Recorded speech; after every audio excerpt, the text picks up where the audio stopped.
जय सिया राम। आइए अब आगे अपने पाठ को बढ़ाते हैं। उससे पहले हम श्री राम की वंदना करेंगे।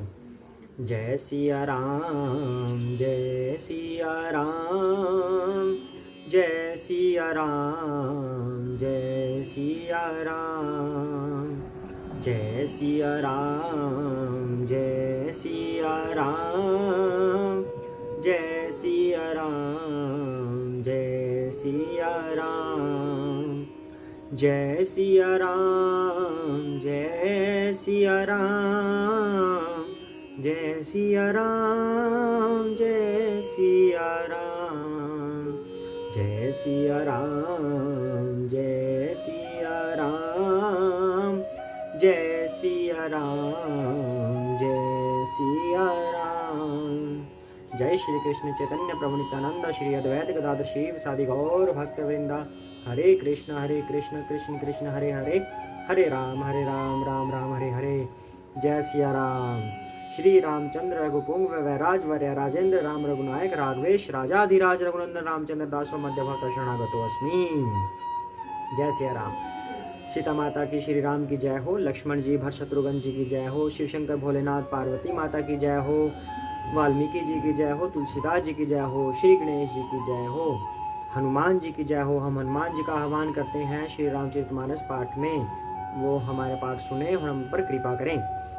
तो लास्ट टाइम क्या हुआ था, इंद्रजीत के वध के बाद रावण बिल्कुल एकदम से तो एक बार टूट गया था, वो गिर पड़ा धरती पर। फिर उसको धीरे धीरे कुछ समझ में आई तो सबको उपदेश देने लगा, सभी रानियों को उपदेश देने लगा, जितनी भी औरतें थी वहाँ पे सबको उपदेश देने लगा कि ये तो शरीर नाशवान है। इस तरह से बुद्धिमत्ता का बात बोलने लगा, लेकिन उसको खुद को समझ नहीं आ रही कि अभी भी बुद्धिमत्ता का प्रयोग कर सकते हैं और माता को लौटा सकते हैं।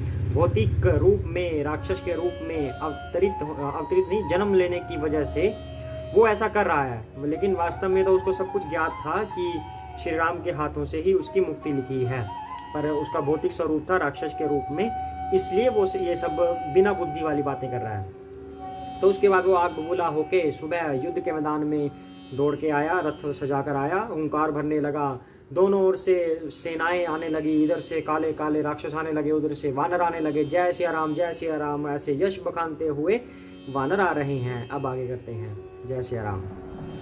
दुहु दिसी जय जयकार करी, निज निज जोर जानी, भिरे वीर इत राम ही उत रावण ही बखानी। दोनों ओर के योद्धा जय जयकार करते हुए अपनी अपनी जोड़ी जान, यानी कि अपनी जोड़ी चुन करके, मित्र चुन लेते हैं ना कि तू मेरे साथ रहना, तू मेरे साथ रहना, ऐसे अपनी अपनी जोड़ी चुनकर इधर श्री रघुनाथ जी का और उधर रावण का बखान करके परस्पर भिड़ गए। रावणु रथी बिरथ रघुबीरा, देखे विभीषण भयउ अधीरा, अधिक प्रीति मन भा संदेहा, बंदी चरण कह सहित स्नेहा। रावण को रथ पर और श्री रघुबीर को बिना रथ के देखकर विभीषण अधीर हो गए। श्री राम के भक्त हैं, विभीषण अधीर हो गए। मेरे प्रभु नंगे पांव और बिना रथ के, और रावण रथ पे है, बड़ा अन्याय है। विभीषण अधीर हो गए। प्रेम अधिक होने से उनके मन में संदेह उत्पन्न हो गया कि वे बिना रथ के रावण को कैसे जीत सकेंगे। हालांकि विभीषण को पता है कि श्री राम भगवान हैं, लेकिन उनसे विभीषण का इतना अधिक स्नेह बढ़ गया, इतना प्रेम हो गया कि उन्हें शक होने लगा कि प्रभु कैसे करेंगे, मेरे प्रभु कैसे रावण का अंत करेंगे। जैसे यशोदा माता को कृष्ण के लिए होता था कि ये तो नन्हा सा बालक है, जो ये राक्षस आ गया है, इसका सामना कैसे होगा। पता था भगवान है, लेकिन तब भी स्नेहवश ऐसा हो जाता है।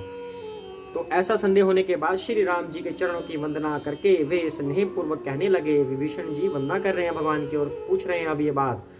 नाथ न रथ नहीं तन पद त्राना, के ही विधि जी तप वीर बलवाना, सुनहु सखा कह कृपा निधाना, जे ही जय होई सो सयंदन आना। हे नाथ, आपके पास न रथ है, न तन की रक्षा करने वाला कवच है, जो तीरों को बचा लेता है, तीरों से बचा लेता है। तीर लगते हैं, यहाँ पे कवच होता है, बच जाता है इंसान। कहते हैं आपके पास वो कवच भी नहीं है रक्षा करने वाला, न ही पाँव में जूते ही हैं आपके।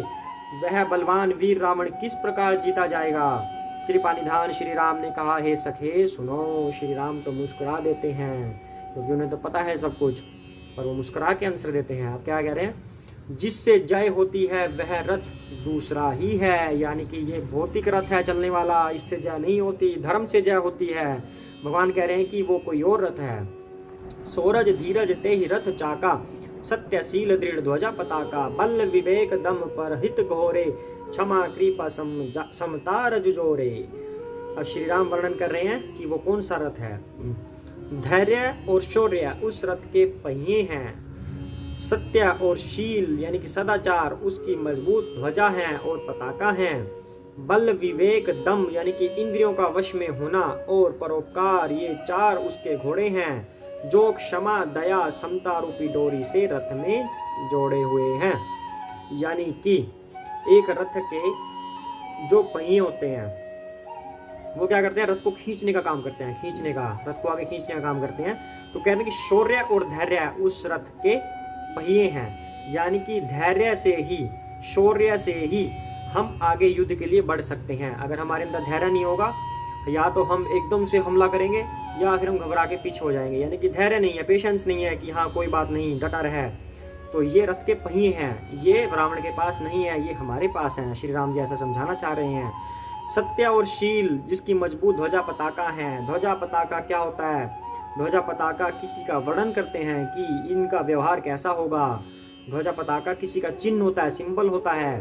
तो सत्य और शील जिसके पास है वही रथ की ध्वजा पताका है। हमारे पास सत्य है, उनके पास नहीं है। बल विवेक दम यानी कि इंद्रियों का वश में होना, हम कंट्रोल कर सकते हैं अपने आप को। किस परिस्थिति में जब वो हमें गुस्सा दिला रहा है तब हमें गुस्से में आपा नहीं खोना, हमें अपनी इंद्रियों को कंट्रोल में रखना है, गुस्सा नहीं होना है। बिल्कुल अपनी सभी इंद्रियों को वश में करके तब निर्णय लेना है कि कब कौन सा तीर चलाना है। ऐसा श्री राम कह रहे हैं। ये सब उसके पास नहीं है, ये हमारे पास है। उसको तो उत्तेजित कर दिया, वो गुस्से में आ जाएगा और धड़ाधड़ तीर चलाएगा। उसके पास ये नहीं है, हमारे पास है। क्षमा दया समता रूपी डोरी जो रथ में जड़े हुए हैं उसके चार घोड़े हैं। यानी कि वो चार घोड़े क्या हैं? घोड़ों को अगर हम कहें कि इधर आ जा या उधर आ जा, घोड़े वैसे चल पड़ते हैं। यानी कि क्षमा करना कि कोई बात नहीं, चलो ठीक है, क्षमा करना, दया करना, ये सब उसके घोड़े हैं जो रावण के पास नहीं है, हमारे पास हैं। तो श्री राम ऐसा वर्णन करते हैं विभीषण के आगे कि हमारे पास ये सब चीजें हैं। दूसरा रथ है ये जिससे विजय पाई जाती है, रावण वाले रथ से नहीं। तो क्या मतलब बन रहा है यहाँ पे? श्री राम हमें सिखाना चाह रहे हैं, अगर हमें इस भौतिक लाइफ में भी, भौतिक जीवन में, मटेरियल लाइफ में भी अगर हमें जय प्राप्त करनी है, विजय प्राप्त करनी है, तो हमारे पास ये क्वालिटीज होनी चाहिए। हमें हमारे अंदर क्षमा करने की भावना होनी चाहिए, दूसरों पर दयालु होने की भावना होनी चाहिए, धैर्य होना चाहिए जीवन में। धैर्य कि कोई बात नहीं, चलो हो जाएगा, हम डटे रहें, अपने पथ पर डटे रहें। धैर्य होना चाहिए, बल विवेक होना चाहिए, हमारे पास बुद्धि होनी चाहिए। तो श्री राम कह रहे हैं कि ये क्वालिटी इंसान के अंदर होनी चाहिए। जिसके अंदर नहीं है वो इनको अपनाइए, स्वीकार कीजिए। ईस भजनु सारथी सुजाना, बिरती चरम संतोष कृपाना, दान पर सुबुद्धि शक्ति प्रचंडा, बर विज्ञान कठिन कोदंडा। ईश्वर भजन ही उस रथ को चलाने वाला चतुर सारथी है। यानी कि रथ तो तैयार हो गया घोड़े और पहियों वगैरह से, उसको चलाने वाला सारथी कौन है? जो ईश्वर को भजता है। ईश्वर का भजन ही उसका सारथी है। और वो आप कर रहे हैं, मैं कर रहा हूँ, श्री राम ऐसे कह रहे हैं। श्री राम किसका भजन कर रहे हैं? खुद ही का कर रहे हैं या फिर शिव जी का कर देते हैं? वो भक्तों पर भी प्रसन्न होते हैं श्री राम। तो वैराग्य उसकी ढाल है और संतोष उसकी तलवार है। दान फरसा है, बुद्धि प्रचंड शक्ति है, श्रेष्ठ विज्ञान कठिन धनुष है। अमल अचल मन त्रोण समाना, सम जम नियम सिली मुख नाना, कवच अभेद विप्र गुरु पूजा, ए ही सम विजय उपाय न दूजा। निर्मल पाप रहित और अचल यानी कि स्थिर मन तरकस के समान है। उस रथ का वर्णन हो रहा है, उस रथ का, उसके ऊपर जो सारथी है, उसके ऊपर जो योद्धा है, उन सब का वर्णन श्री राम कर रहे हैं अब कि कौन सा रथ होता है वो। शम यानी कि मन का वश में होना, अहिंसादि यम और शौच आदि नियम, ये बहुत से बाण हैं। ब्राह्मणों और गुरु का पूजन अभेद्य कवच है। यानी कि उन्होंने बोला था ना विभीषण ने, आपके पास शरीर की रक्षा करने वाला कवच भी नहीं है।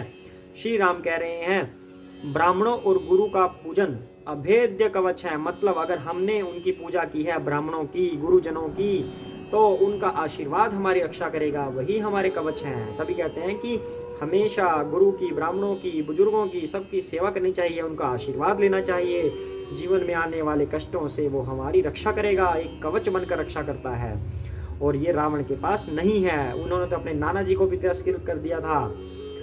इसके समान विजय का कोई दूसरा उपाय नहीं है। श्री राम विभीषण को ऐसे समझा रहे हैं। सखा धर्ममय अस रथ जाके, जीतन कहाँ न कतहूँ रिपुता के। हे सखे, ऐसा धर्ममय रथ जिसके हो पास, उसके लिए जीतने को कहीं शत्रु ही नहीं है। कि किसको जीते हम, हमारे पास तो सब कुछ है, अब कौन आएगा हमारे टक्कर में। श्री राम ऐसा कह रहे हैं। जिसके पास ऐसे रथ हो, ऐसी क्वालिटीज हो जिसके पास, उसको किसी जय पराजय की चिंता नहीं, वो तो ऑटोमेटिकली विजयी है। तो महा अजय संसार रिपु जीति सकई सोबीर, जाके असरत होए दृढ़ सुनहु सखा मति धीर। हे धीर बुद्धि वाले सखा, श्री राम कह रहे हैं विभीषण को, सुनो, जिसके पास ऐसा दृढ़ रथ हो, वह वीर संसार जन्म मृत्यु रूपी महान दुर्जय शत्रु को भी जीत सकता है। यानी कि बात घूम फिर के आ गई वहीं पे, जो भी बात कर रहे थे हम, कि मनुष्य के अंदर भौतिक समस्याओं से जूझने के लिए ये सब क्वालिटीज चाहिए। अगर ये क्वालिटीज हैं तो इस भौतिक जीवन से, इस भौतिक धरती से हम निकल कर ऊपर चले जाएंगे देवलोक में। देवलोक में भी नहीं, गोलोक वृंदावन में, श्री राम के धाम में, साकेत धाम में, वहां हम जा सकते हैं अगर हमारे अंदर ये क्वालिटीज होती हैं और हम भक्ति करते हैं शुद्ध रूप से। श्री राम यही बात कह रहे हैं कि इस रथ से तो इस जन्म मृत्यु वाले बंधन से भी छूट सकते हैं, मृत्यु के ऊपर भी विजय पाई जा सकती है। ये रावण क्या चीज है। तो सुनी प्रभु बचन विभीषण, हर्षि गहे पद कंज, एही मिस मोही उपदेशे हु राम कृपा सुख पुंज। प्रभु के वचन सुनकर विभीषण ने हर्षित होकर उनके चरण कमल पकड़ लिए। जय सिया राम। और कहा, हे कृपा और सुख के समूह श्री राम जी, आपने इसी बहाने मुझे एक महान उपदेश तो दे दिया। हे प्रभु, भक्त तो ललायित होते हैं कि प्रभु हमसे बात करें, कुछ तो कहें, कुछ सलाह दें, एडवाइस दें, कुछ भी करें। प्रभु ने उपदेश तो दिया। उत्पचार दस्कंधर इत अंगद हनुमान, लरत निशाचर भालू कपि करि निज निज प्रभु आन। उधर से रावण ललकार रहा है और इधर से अंगद और हनुमान, यानी कि इधर रावण खड़ा है हा हा करते हुए, इधर हनुमान जी और अंगद जी सामना करने के लिए तैयार खड़े हैं। राक्षस और रिच्छ वानर अपने अपने स्वामी की दुहाई देकर लड़ रहे हैं। सुर ब्रह्मादि सिद्ध मुनि नाना, देखत रन नभ चढ़े विमाना। हम हूँ उमा रहे ते ही संगा, देखत राम चरित रन रंगा। ब्रह्मा आदि देवता और अनेकों सिद्ध और मुनि विमानों पर चढ़े हुए आकाश से युद्ध देख रहे हैं। शिव जी कहते हैं, हे उमा, मैं भी उस समाज में था और श्री राम जी के रण रंग रणोत्साह की लीला देख रहा था। जय सिया राम। आज के लिए इतना ही करते हैं। जय सिया राम। जय श्री कृष्ण चैतन्य प्रभु नित्यानंद, श्री अद्वैत गदाधर शिव सादि गौर भक्त वृंदा। हरे कृष्ण कृष्ण कृष्ण हरे हरे, हरे राम राम राम हरे हरे। जय सिया राम। जय वीर बजरंगी। जय शिव शंकर भोलेनाथ की।